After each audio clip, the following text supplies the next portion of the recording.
পার্লামেন্টে বক্তৃতা দিতে উঠলেন বিরোধী দলনেতা Rahul Gandhi. An article that is quoting his book. হাতের নোটস থেকে পড়তে শুরু করলেন একটি line, The tanks were within a few hundred meters of Indian positions on the Kailash range. যার বাংলা অর্থ দাঁড়ায় কৈলাস রেঞ্জে ভারতীয় অবস্থান থেকে মাত্র কয়েকশো মিটার দূরে ট্যাঙ্কগুলি আমাদের দিকে এগিয়ে আসছে। ব্যাস, পুরো সেন্টেন্সটা শেষ হতে না হতে শাসক দলের সাংসদরা বিরোধিতা শুরু করলেন রাহুল গান্ধীর। No sir, no sir, no sir. No, only started. No, he is not yielding. No sir বলে স্পিকারের দিকে আবেদন করতে থাকেন রাহুল গান্ধী যেন আর একটা লাইনও ওই লেখা থেকে পড়তে না পারে। তারপর থেকে সোশ্যাল মিডিয়া জুড়ে মানুষের উৎসাহের শেষ নেই। কি এমন পড়তে যাচ্ছিলেন রাহুল গান্ধী, কি এমন বলতে যাচ্ছিলেন যা স্বয়ং গৃহমন্ত্রী থেকে ডিফেন্স মিনিস্টার রাজনাথ সিং রাহুল গান্ধীকে আটকে দেয়। কোন বইয়ের কথা বলছিলেন রাহুল গান্ধী, কি এমন বই যা সরকার এখনো পাবলিশ করতে দেয়নি, কি এমন তথ্য আছে ওই বইতে যা সরকারকে অস্বস্তিতে ফেলতে পারে। কোন ট্যাঙ্কের কথা বলছিলেন রাহুল গান্ধী, একটা বই যা বাজারে আসেনি তা নিয়ে কেন উত্তাল পার্লামেন্ট থেকে গোটা ভারত, কেন মিনিস্ট্রি অফ ডিফেন্স এখনো বইটাকে জনসমক্ষে আসতে দেয়নি, কি এমন বইয়ের কথা বলছেন রাহুল গান্ধী যা বাইরে এলে গোটা দেশ উত্তাল হয়ে উঠতে পারে। বুঝবো সবটা। নমস্কার, আমি Anubhav Maiti. The 4 stars of destiny যে বই নিয়ে উত্তাল এখন গোটা দেশ এবং যার লেখক জেনারেল মনোজ মুকুন্দ নারবানে, ভারতের 28তম সেনাপ্রধান, চিফ অফ আর্মি স্টাফ, যার নেতৃত্বে ভারতীয় সেনাবাহিনী একাধিক প্রতিকূলতার মোকাবিলা করেছে। সেটা গালওয়ানে চীনের সাথে সংঘর্ষ হোক কিংবা জম্মু কাশ্মীরে কিংবা উত্তর পূর্ব ভারতে বিদ্রোহ দমন। 2019 থেকে 2022 অবধি ভারতের সেনাপ্রধান ছিলেন জেনারেল মনোজ মুকুন্দ নারবানে, যাকে আমরা এম নারবানে নামেও চিনি। তিনি তার অবসরের পরে স্মৃতিচারণায় এই বইটি লেখেন, দ্য 4 স্টার্স অফ ডেস্টিনি। 2024 সালের এই বইটা প্রকাশিত হওয়ার কথা থাকলেও মিনিস্ট্রি অফ ডিফেন্সের রিভিউ কিংবা পর্যালোচনার অজুহাতে এই বইটা এখনো পর্যন্ত প্রকাশিত হয়নি। আজ আমরা 2026 সালের ফেব্রুয়ারি মাসে দাঁড়িয়ে এখনো ভারত সরকার ওই বইটির ছাড়পত্র দেয়নি। একটি ইন্টারভিউতে জেনারেল নারবানে বলেন, আমার কাজ ছিল বই লেখা, আমি তা লিখেছি, বাকিটা যা হবে দেখা যাবে। मैंने अपना काम कर दिया, किताब लिख दी, बाकी जो होगा सो होगा। প্রোটোকল অনুযায়ী ভারত সরকার কোনো সেনাপ্রধান, সেনাকর্মী কিংবা কোনো ইন্টেলিজেন্স অফিসার তাদের লেখা বই তাকে রিভিউ করতেই পারে, যাতে কোনো সেন্সিটিভ ইনফরমেশন শত্রুপক্ষের হাতে না এসে পড়ে, যাতে এমন কিছু না লিখে ফেলেন কেউ তা জনসমক্ষে এলে ভারতকে ব্যাকফুটে নিয়ে যাবে। কিন্তু নিজের দেশের সেনাপ্রধানের লেখা বই যদি ভারত সরকার নিজেদের ব্যর্থতার জন্য জনসমক্ষে না আনে, তা গণতন্ত্রের জন্য ভীষণ রকম লজ্জার। যে সরকার কথায় কথায় অন্যদের রাষ্ট্রবাদী কিংবা দেশদ্রোহীর সার্টিফিকেট দিয়ে বেড়ায়, সেই সরকার নিজেদের দেশের সেনাপ্রধানের বই যদি ব্যান করে রাখে, যদি জনসমক্ষে আসতে না দেয়, তাহলে তাদের দেশপ্রেম নিয়েও একটু সন্দেহ জন্মায় বই কি। দ্য ক্যারাভেনে নামে এক ম্যাগাজিন এই আনপাবলিশ হওয়া এই বইটির একটি অংশ তাদের হাতে পায় এবং সেখান থেকে একটি আর্টিকেল লেখে, যা হাতে পায় বিরোধী দলনেতা রাহুল গান্ধী, যা উনি পার্লামেন্টে পড়ে শোনাচ্ছিলেন। আসুন আমরা জেনে নিই ওই বইতে কি এমন বিতর্কিত লেখা ছিল যা গোটা দেশ জুড়ে এখন উত্তাল সৃষ্টি করেছে। এই বইতে একটি ঘটনার কথা বলা হয়েছে। 31শে অগস্ট 2020 গোটা দেশ জুড়ে তখন করোনার লকডাউন চলছে। পূর্ব লাদাখের রাচিনলা বলে একটি অংশে এই ঘটনাটি ঘটে। রাচিনলা ভারত এবং চায়নার বর্ডারের একটি অংশ।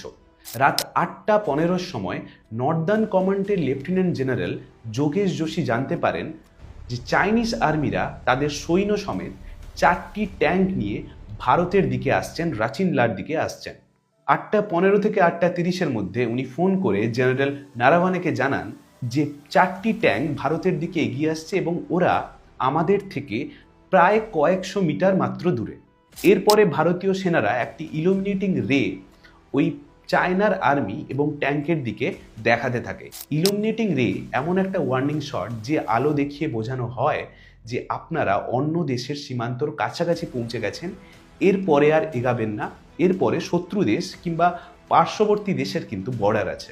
কিন্তু ওই ইলুমিনেটিং রে দেখা সত্ত্বেও 4টি ট্যাঙ্ক এবং পিএলএ আর্মি তারা ভারতের দিকে ক্রমশই এগোতে থাকে।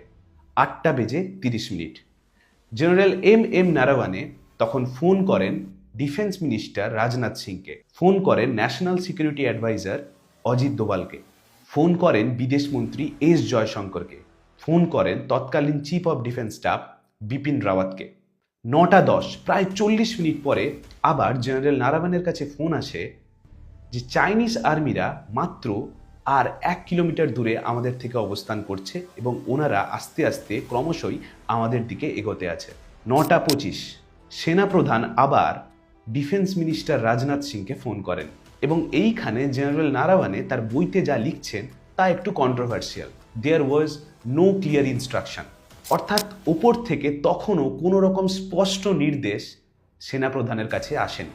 যখন শত্রুপক্ষ 4টি ট্যাঙ্ক এবং তার সেনাবাহিনী নিয়ে ক্রমাগত ভারতের দিকে এগিয়ে আসছে, প্রায় 1 ঘন্টা হতে চলল, তখনও কোনো স্পষ্ট নির্দেশ উপর থেকে আসেনি জেনারেল নারাওয়ানের কাছে। যখন ভারত সরকারের কাছ থেকে তখনও কোনো ক্লিয়ার কমিউনিকেশন আসেনি, পিপলস লিবারেশন আর্মির কমান্ডার চিফ লিউ লিনের থেকে একটি কমিউনিকেশন আসে আমাদের ভারতীয় সেনাপ্রধানের কাছে। ওরা ফোন করে জানায়, আমরা আর এগোবো না, আর কোনো হস্টাইল পরিবেশ তৈরি করছি না, কাল সকাল 9:30টায় আমরা বসে মিটিং করব। ঠিক তার 35 মিনিট পরে আবার জেনারেল নারাওয়ানের কাছে ফোন আসে। ওনাকে জানানো হয় যে চায়নার আর্মি ট্যাঙ্ক নিয়ে তখনও এগিয়ে যাচ্ছে। এরপরে সেনাপ্রধান আবার রাজনাথ সিংকে ফোন করেন। তখনও সেনাপ্রধান লিখছেন রাজনাথ সিংয়ের থেকে কোনো ক্লিয়ার ইনস্ট্রাকশন তখনও পাননি। বারবার জিজ্ঞেস করা সত্ত্বেও, স্যার আপনার আদেশ কি, এই মুহূর্তে আমরা কি করব? There was no clear instruction. Northern commander Yogesh Joshi তখন সেনাপ্রধানকে ফোন করে জানান, স্যার আমাদের মিডিয়াম আর্টিলারি রেডি করা আছে, আপনি চাইলে আমরা গোলা বারুদ ছুঁড়ে ওই ট্যাঙ্ক এবং ওদের সেনাকে সেইখানে আটকাতে পারি। কিন্তু সবটা এত সহজ ছিল না। যদি একটা গোলা বারুদ চায়নার সেনাবাহিনী কিংবা ওদের ট্যাঙ্কের উপর গিয়ে পড়তো, তা ভারত এবং চায়নার সাথে একটা যুদ্ধ ঘোষণার মতো অবস্থা তৈরি করতে পারত। সেনাপ্রধান তার বইতে লিখছেন, এক্স্যাক্টলি 10:10 রাজনাথ সিং ফোন করে জানান কল করবেন, কিন্তু প্রায় 20 মিনিট অতিক্রম হওয়ার পরেও তার থেকে কোনো কল আসেনি। তখন আমরা বিকল্প রাস্তা ভাবা শুরু করেছি। এরপরে আমরা কি করতে পারি, আমাদের কাছে কি কি অপশন আছে তা আমরা দেখা শুরু করেছি। ঠিক 10:30 দিকে রাজনাথ সিং এবার ফোন করলেন সেনাপ্রধানকে। রাজনাথ সিং জানান, প্রাইম মিনিস্টারের সাথে কথা হয়েছে এই বিষয়ে, প্রাইম মিনিস্টার জানিয়েছেন যা ঠিক মনে হয় করো। এরপরে এম নারাওয়ানে যা যা লিখছেন তা একটু হলেও আমাদের বিচলিত করবে। এম নারাওয়ানে লিখছেন, মাই position at that time was critical. যেখানে সরকারের থেকে কোনো ক্লিয়ার ইনস্ট্রাকশন নেই, এদিকে সেনাপ্রধানের সৈন্যরা রেডি আছেন হাতে মিডিয়াম আর্টিলারি নিয়ে। ভাবুন, একটা দেশের প্রধানমন্ত্রীকে এত বড় বিষয় জানানোর পরেও উনি নিজে সিদ্ধান্ত নিতে পিছপা হন। নারাওয়ানে তার বইতে লিখছেন, ওই সময়টা আমার জন্য ছিল একটা গভীর নিঃসঙ্গতার মুহূর্ত। জেনারেল নারাওয়ানে তখন মানচিত্রের দিকে অসহায়ভাবে তাকিয়েছিলেন আর তার মাথায় ঘুরছিল হাজার হাজার চিন্তা। নারাওয়ানে জানান, আমাদের দেশ তখন কোভিড-19 মতো একটা ধাক্কায় বিপর্যস্ত, অর্থনীতি টালমাটাল অবস্থা, বিশ্বজুড়ে সরবরাহ অচল হয়ে পড়েছে। এই মুহূর্তে আমার একটা ডিসিশন, যদি দুটো দেশের মধ্যে যুদ্ধ শুরু করে, আমরা কি এত অস্ত্র এত সরঞ্জাম এইটুকু সময়ের মধ্যে জোগাড় করতে পারবো? বিশ্বমঞ্চে আমরা কাকে কাকে পাশে পাবো? সবকিছু চিন্তায় তখন মগ্ন ছিলেন সেনাপ্রধান। অনেকে বলতেই পারেন, প্রধানমন্ত্রী তো বলেই দিয়েছিলেন তোমার যেটা ঠিক মনে হয় করো, অর্থাৎ একটা সেনাপ্রধানের কাছে ফ্রি হ্যান্ড চলে এসেছে, উনি যা ইচ্ছা করতে পারেন। কিন্তু বাস্তবে জীবনটা সিনেমা নয়, জীবনটা কোনো বলিউড মুভি নয়। ভারত কোনো পাকিস্তান নয় যে সেই দেশে সেনাপ্রধান ঠিক করবে সেই দেশে যুদ্ধ শুরু করা উচিত কি উচিত নয়। একটি গণতন্ত্রে প্রধানমন্ত্রী, ডিফেন্স মিনিস্টার, তাদের কাজটাই হলো ভারতীয় নীতি ঠিক করা।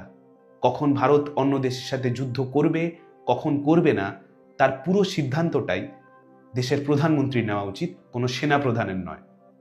এমন একটা জটিল পরিস্থিতিতে যখন সেনাপ্রধানকে একা ছেড়ে দেওয়া হয়, যখন ঘন্টার পর ঘন্টা ডিফেন্স মিনিস্টারকে কল করার পরেও প্রায় 2.5 ঘন্টার কাছাকাছির পরে রিপ্লাই পাওয়া যায় যে তোমার যেটা ঠিক মনে হয় করো, আর তখন শত্রুরা প্রায় কয়েকশো মিটার দূরে দাঁড়িয়ে তখন ডিসিশন নেওয়াটা স্বাভাবিকভাবেই জেনারেল নারাওয়ানের কাছে খুব একটা সহজ ছিল না। রাহুল গান্ধীর দ্য 4 স্টার্স অফ ডেস্টিনি নিয়ে পার্লামেন্টে প্রশ্ন করার পরে কিছু প্রশ্ন আমাদের মাথাতেও আসে। এই বইটা জনসমক্ষে না আসার পেছনের ঠিক কারণটা কি? ভারতের সুরক্ষা বিঘ্নিত হওয়া, নাকি সরকারের ব্যর্থতা লুকোনো? ভারতীয় সেনাপ্রধানের সমালোচনা কিংবা কিছু লেখালেখি ভারতীয় সরকারকে কি এতটাই বিব্রত করেছে? অনেকে প্রশ্ন করছেন, সেনাপ্রধানের এই দাবিগুলো যদি মিথ্যে হয় তাহলে ভারত সরকার এখনো ওই সেনাপ্রধানের বিরুদ্ধে ডিফেমেশনের কেস কেন করেনি? নাকি সরকারের এই বিষয়ে চুপ থাকা, বইটা পাবলিশ না হতে দেওয়ার পেছনের আসল কারণ এটাই যে ওই বইতে যা যা লেখা আছে তা লাইন বাই লাইন সবটাই সত্যি? শুধু এম নারাওয়ানের এই বই যে সরকারকে বিব্রত করেছে তা নয়, পুলওয়ামার সময় তৎকালীন জম্মু কাশ্মীরের রাজ্যপাল সত্যপাল মল্লিক যা যা চাঞ্চল্যকর তথ্য সামনে এনেছিলেন তা সরকারকে তখনও একটু চিন্তায় ফেলে দিয়েছিল। তখন সত্যপাল মল্লিক মিথ্যেবাদী কিংবা ওনার কোনো পার্সোনাল এজেন্ডা আছে বলে এড়িয়ে গেলেও এক্ষেত্রেও কি ভারত সরকার বলবেন প্রাক্তন সেনাপ্রধানের কোনো এজেন্ডা আছে, প্রাক্তন সেনাপ্রধান মিথ্যেবাদী? সত্যপাল মল্লিক নিয়ে প্রশ্ন তোলাই যায়, ওনার সততা নিয়ে প্রশ্ন তোলা যায়, কারণ দিনের শেষে উনি একজন রাজনীতিবিদ। কিন্তু ভারত সরকার এই সাহস দেখাবেন ভারতীয় সেনার সততা নিয়ে প্রশ্ন করার?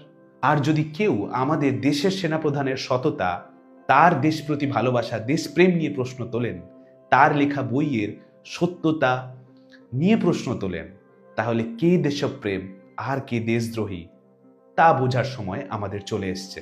এই ভিডিওর মাধ্যমে লক্ষ লক্ষ জনগণ, কোটি কোটি ভারতবাসীর মতো আমারও একটাই দাবি, জেনারেল এম নারাওয়ানের বই যা 2 বছর ধরে রিভিউয়ের দোহাই দিয়ে এখনো জনসমক্ষে আনা হয়নি, তা অতি সত্বর জনসমক্ষে আনা হোক। ধন্যবাদ, সবাই ভালো থাকবেন।